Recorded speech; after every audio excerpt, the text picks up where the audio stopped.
তো কইলা দিলাম বাবা নিমু আগে তো কইলাম 12 লাখ এখন হইতো না 20 লাখ লাগবে এই পার্সেল রেডি বিদেশ যাবে এই পার্সেল তুই কত তুই কিছু দিতে চাস দিলাম দিলাম কত করব বাকি কেউ বাবু বলছে আমি জুম আপনার তো লাগিয়ে দিব আপনার জন্য করে দিয়ে কত দিব হ্যাঁ কখন দিব ঠিক আছে কত সময় লাগে কইরছ এটা তো ভালো আরে কান্তাছে গোফরা হলো ওই ইওয়াল লাকি দিদি খারাপ এই তোমার বউ ঢুকে দিয়েছে বাবা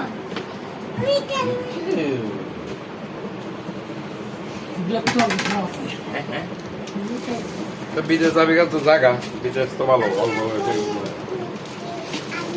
তুই বিদেশ যাবি তুই যে অ্যাটিটিউড তোর বাদ করে জীবনও বিদেশ পারে না না দেখুন গুড়া কাজ করো আমি কই তোমার অ্যাটিটিউড চেঞ্জ করতে হবে তারপরে এটা চিন্তা করবো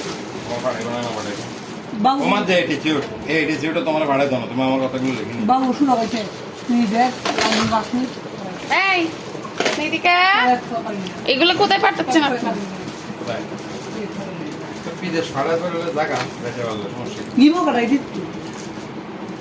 এখন করে তোরা তোর মানতে ভাই লই যা কই এই অন্যের আওয়াজ এখন কলে নাসির নগর যা পাসপোর্ট বানাই হলো রে এখন কথা বা নিব কে মানে তো তোর কথা হলো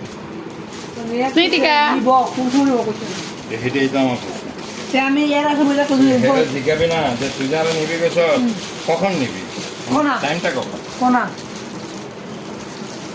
কখন তাহলে আমি জিনিসটা কি বুঝবো তিনি তোনের লাগে বলে কেমন হবে কনার মানে বুঝো নাই ওটা রেজাল্ট আমি তোমার দিয়ে রাখছি নাই এটা জীবনও ধরে নেব এতে কোনোদিনও সাহিত্য মতো উপরে আমার কথা লিখে রাখবে কোনো মানুষ চিনি না তুই এক আমার কাছে শোনাই গেল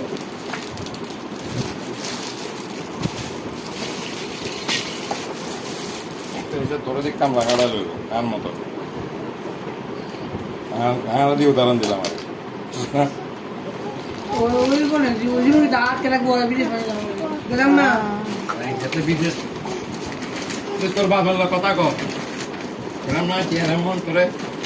বিদেশ তোরা বেড়া দিবি এমন খাইতাম আসলাম না গজি এদের মতো তো লেবারেজ সরে ভিসা আরামের সরে